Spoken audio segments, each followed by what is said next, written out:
গার্লফ্রেন্ডের সাথে তোমার যেরকম সম্পর্ক অনেক সময় মূল্যায়ন করবে না, কিন্তু তোমার চেষ্টা হইতে হইবে।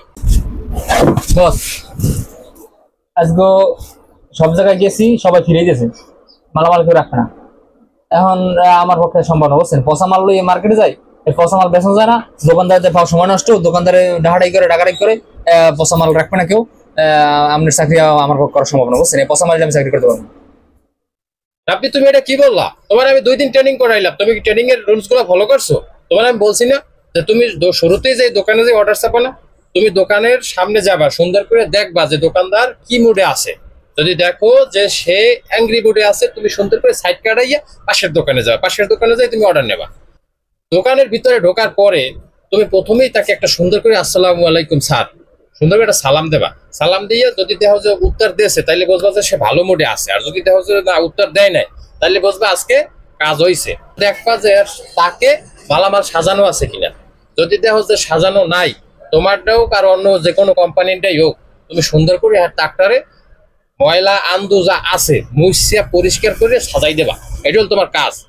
এর পরে যখন সে বেচা কিনা করে একটু ঠান্ডা মাথায় বসবে, তখন তারে যাই বলবা যে ভাইয়া, মামা, খালু, চাচা যাই হোক, সবাই কিন্তু সেলসে ভাই বললেই খুশি হয়। তুমি সবসময় ভাই বলার চেষ্টাটাই করবা। এরপরে তুমি সুন্দর করে তোমার ক্যাটালগটা বাইর করে তার সামনে দেবা। সে সুন্দর করে দেখে তোমাকে যদি জিজ্ঞাসা করে যে এই জিনিসটার দাম কত, তখন তুমি দাম বলবা। এর আগে তুমি দাম টাম কিছু বলবা না। গার্লফ্রেন্ডের সাথে তোমার যেরকম সম্পর্ক, তার সাথে সম্পর্ক রাখতে হবে সেই রকম। সবসময় তার খোঁজখবর নিতে হইবে। এগুলো কিন্তু সেলসে একদম মেইন বিষয়। এই বিষয়টা কিন্তু তুমি এড়াই যেতে পারবে না, এটা তোমার লাগবেই। তুমি যার কাছেই সেল করো, তোমার তার সাথে একটা গভীর সম্পর্ক থাকতে হইবে, খোঁজখবর অলওয়েজ রাখতে হইবে। তার সুখে দুঃখে তোমার কিন্তু পাশে থাকতে হইবে। যখনই তুমি তার সাথে এরকম একটা সম্পর্ক জড়াই যাবে, তোমার মাল পচা হোক দশা হোক, সে কিন্তু তোমার মাল ছাড়া আর কারো মাল বিক্রি করবে না। হ্যাঁ, যদি অন্য কারোটা বিক্রি করে, তোমারটাও কিন্তু বিক্রি সে করবে। এই হচ্ছে মূল বিষয়। কাস্টমারের সাথে তোমার ব্যবহার থাকতে হইবে মার্জিত। যদি তুমি মার্জিত ব্যবহার করো, কিন্তু সে তোমারে অনেক সময় মূল্যায়ন করবে না, কিন্তু তোমার চেষ্টা হইতে হইবে।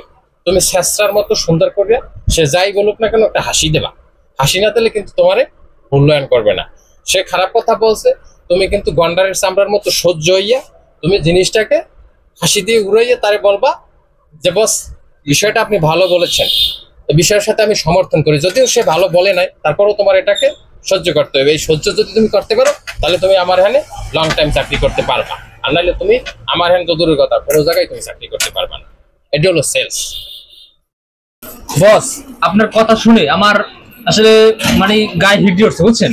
এখন আমার পারতে হবে, আমি পারবো। এটা এক সপ্তাহ আমি চেষ্টা করব এবং আমি দেখবো পারে কিনা। সব দোকানদার অবশ্যই ভালো মাল পচা মাল বেচে, আমারটা অবশ্যই চলবে, আমি পারবো ইনশাল্লাহ। আপনার কথাগুলো শুনে আমার ভালো লাগলো, অবশ্যই করবো।